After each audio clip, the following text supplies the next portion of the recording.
C'est la période de l'année où elle squatte les vitrines des pâtissiers.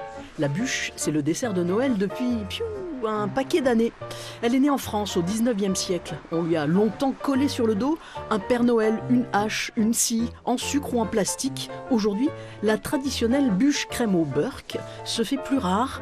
La tendance est à l'élégance. La bûche, c'est festif, je veux dire, sur la table. Pour Noël, voilà, c'est très bien. Cette douceur oblongue relève parfois de la figure imposée. On est team bûche, mais c'est pas moi qui le fais, quoi. C'est plus la grand-mère, le grand-père ou autre.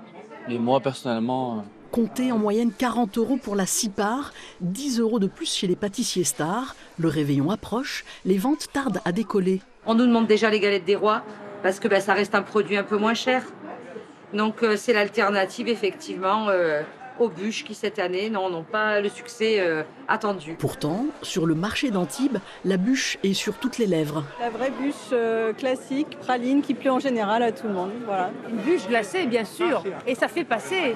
Vous n'avez pas envie d'essayer un autre truc? Non, on reste à la tradition. La tradition, c'est... La tradition de Noël. On aime bien la tradition. L'alternative est tout aussi traditionnelle.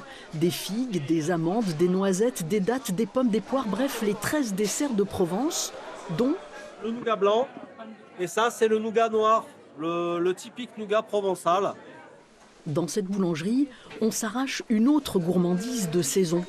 Des pompes à huile, parce que c'est la brioche de Noël, ça fait partie des 13 desserts. Une recette que le boulanger transmet à ses apprentis d'année en année. Il y a des zestes d'orange, de citron, de la fleur d'oranger, il y a du miel, il y a tout ce que la Provence peut amener de beau et de bon sur cette belle terre. Pour le réveillon, on peut aussi opter pour une touche plus exotique.